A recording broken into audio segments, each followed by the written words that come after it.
So Ray, first DPA tournament of the year, you end up as the winner. How's that feeling? It's feeling pretty good, I must admit. It's been a long time coming, jumping over to the DPA side of things, but yeah, no, enjoying it for sure. Well, it's got to be good grounding the fact that you've come over from DA to the DPA for this tournament. Now there seems to be a little bit of give and take between the two. That's got to help darts all round, surely. No, absolutely. And Wayne Weaning's been absolutely fantastic in breaking down those barriers for us. So we can do what we do, and there's no fear of reprisal or anything like that. So dart players can just play darts, and it's everything that we could hope for. And yeah, I'm pretty stoked about it, and so is everyone else.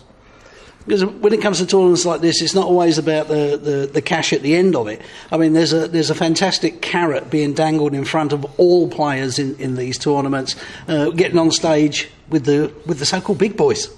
Yeah, absolutely, but not just. I mean, you walk into this room, and I looked at it yesterday, and you've got 4 players that have represented Australia. You've got 2 players that have represented in the World Cup and won a World Cup.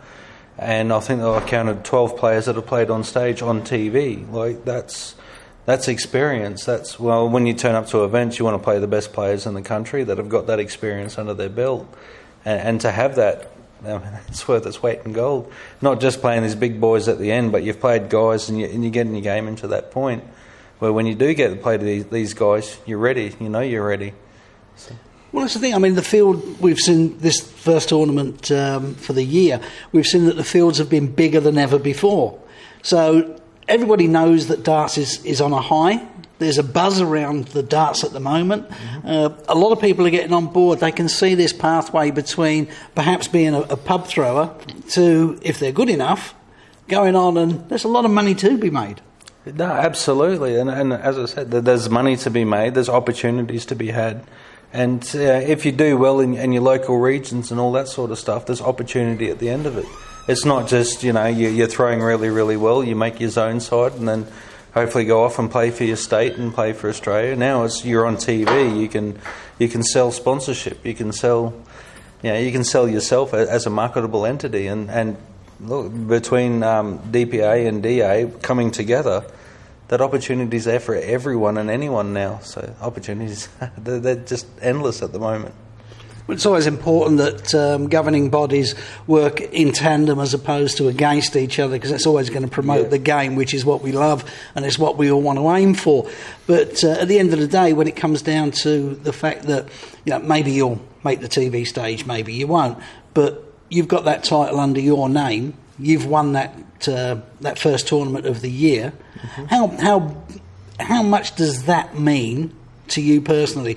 Is it about the prestige, the fame, the glory, or I won that? Oh yeah, I mean it's a lot of validation. Like you walk in and as I said, you see these guys. These guys have played on stage, they played on TV, they played against the best in the world and held their own. And you walk into a hall and you think, I'm going to have to pull it out tonight. And when you do, it's validating. Like all the effort, all the practice that you put into, and then you come down, you're paying dollars to come down, and then you play against these guys. You play really, really well. You win an event. It's validating. But at the same time, these guys want to chase after you, and so you may get a win and you feel really, really good, but the next time, they'll come out and tell you. So. What do you think is a case of you've won the first one, so you put a target on your own back? No, look, there's a target on everyone at the moment. Everyone's playing to win, and not just win, but they're trying to stamp their authority on it. I mean, first events of the year, you don't just want to win. You want to go out there and put a big stamp on it and say that I'm the number one. Let's see you chase me down.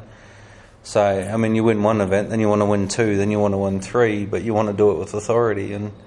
But at the same time, you try and stamp your authority, and then you get somebody to run over the top of you.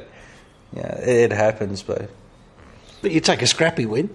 Oh, absolutely. I mean, I think there's some of the best players in the world that says that anyone can win when they're playing well, but to win a title when you're not feeling the best, that's what makes you a champion. So I'll take a scrappy win. I mean, you want to play the 100-plus averages at the end of the day, but 100-plus averages don't win the big prize at the end. It's just winning ugly that means the most. Well, it's been a great start to this year for you. Let's hope that continues, and we look forward to catching up with you later on during the season. No worries, thank you. I'm pretty keen for it, so thank you.